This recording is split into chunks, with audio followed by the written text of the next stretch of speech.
জ্বালানি তেলের দাম বাড়ানোর প্রভাব পড়বে জনজীবনের প্রতিটি বিষয়ে, যেমনটি বলছিলাম। এ নিয়ে আরও খবর জানতে আমরা আমাদের সহকর্মীদের সঙ্গে যুক্ত হতে চাই। কুমিল্লা থেকে যুক্ত হবেন আব্দুল্লাহ আল মারুফ। মারুফ, আপনাকে দেখতে পাচ্ছি। শুভ সকাল আপনাকে।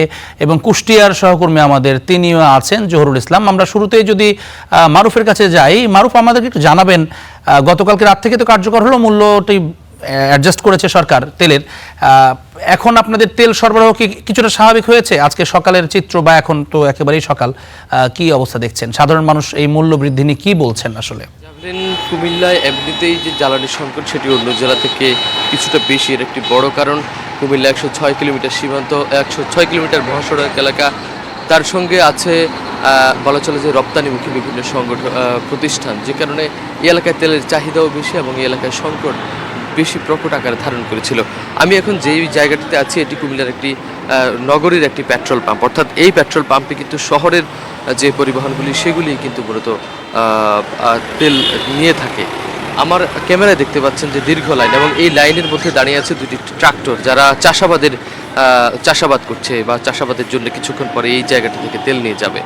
তো আমরা তাদের সঙ্গে কথা বলেছি কিছুক্ষণ আগে। তারা বলছিলেন যে তেলের দাম বাড়ায় চাষাবাদের যে খরচ সেটি বেড়ে যাবে, এবং সেই খরচটি তারা উঠাতে হবে প্রান্তিক পর্যায়ে যারা কৃষকরা উৎপাদন করে থাকেন তাদের কাছ থেকে। অর্থাৎ বলাই যায় কৃষি উৎপাদনে কতটা প্রভাব পড়তে পারে। তার সঙ্গে আমরা গতকাল সন্ধ্যায় কথা বলেছি পরিবহন মালিকদের সঙ্গে।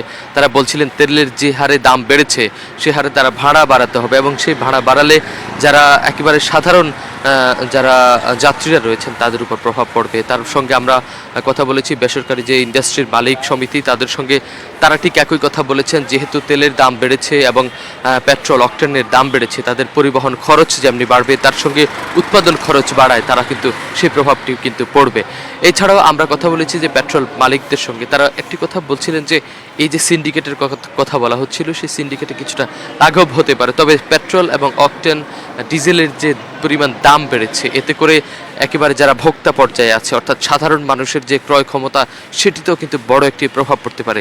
তবে জেফরিন, আমি একটি বিষয় জানিয়ে রাখি, কুমিল্লার প্রত্যেকটি পেট্রোল পাম্প আমরা গতকাল রাতেও ঘুরেছি, গতকাল দিনেও ঘুরেছি, এবং আজ সকালে একটি পেট্রোল পাম্প ঘুরে আমরা এই জায়গাটিতে এসেছি। আমরা যখন আসছিলাম আমরা প্রত্যেকটি পেট্রোল পাম্পে দেখছিলাম যে ডিজেল সরবরাহ হচ্ছে, এবং তবে অকটেন এবং পেট্রোলের যে পরিমাণ সরবরাহ সেটি কিন্তু একেবারে বলা চলে যে নাজুক। তবে ডিজেলের সরবরাহ আমরা দেখেছি প্রত্যেকটি পেট্রোল পাম্পে এখনও স্বাভাবিক রয়েছে। তবে মহাসড়কের যে পেট্রোল পাম্পগুলি রয়েছে সেখানে দেখেছি আমরা দীর্ঘ লাইন।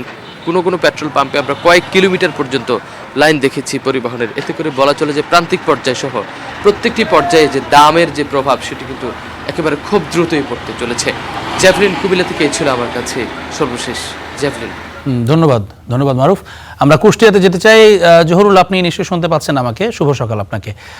সকালটা আসলে কতটা শুভ কুষ্টিয়াবাসীর জন্য রাতের এই সংবাদের পর? আর কৃষিকাজে এটির কি ধরনের প্রভাব আপনারা নিঃসন্দেহে আঁচ করতে পারছেন? মানুষ কি বলছেন যারা কৃষিকাজের সঙ্গে যুক্ত? শুভ সকাল। আসলে কালকে রাতে হঠাৎ করে তেলের মূল্য বাড়িয়ে দেওয়া হয়েছে, যদিও সরকার বরাবরই বলছিল যে তারা তেলের মূল্য এই মুহূর্তে বাড়াচ্ছে না। তো গতকাল রাতে হঠাৎ করেই কিন্তু তেলের মূল্য যথেষ্ট বাড়িয়ে দেওয়া হয়েছে। এর প্রভাব কিন্তু পড়ছে বিশেষ করে কৃষিকাজে। তবে একটি তথ্য এখানে জানিয়ে রাখি, জানবেন কুষ্টিয়াতে কিন্তু একটি বৃহৎ সেচ প্রকল্প রয়েছে। এই সেচ প্রকল্প গঙ্গা কপোতাক্ষ সেচ প্রকল্প। এই সেচ প্রকল্পের মাধ্যমে কিন্তু যে বোরোর আবাদ, তার কিন্তু প্রায় 1/3 সেচ সুবিধা কৃষকরা ওখান থেকে পেয়ে থাকে। সেই ক্ষেত্রে একটু অন্য জেলার তুলনায় বিশেষ করে কুষ্টিয়া এবং এই সেচ প্রকল্পের আওতায় কুষ্টিয়া, ঝিনাইদহ, মাগুরা এবং চুয়াডাঙ্গা জেলা রয়েছে।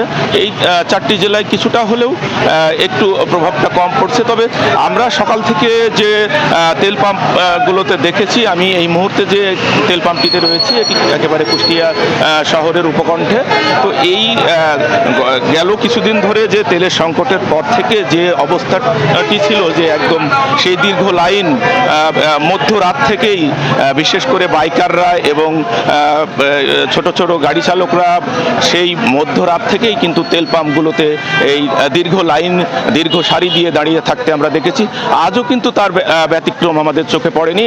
আমি সকাল থেকে বেশ কয়েকটি তেল পাম্প ঘুরে দেখেছি। প্রত্যেকটি পাম্পের সামনেই কিন্তু সেই 1 থেকে 1.5 কিলোমিটার পর্যন্ত দীর্ঘ লাইন রয়েছে।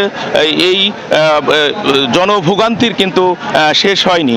তো এই তেলের দাম বৃদ্ধির পর আমরা এখানে যে পরিবহন চালকরা আছে তাদের সাথে কথা বলেছি।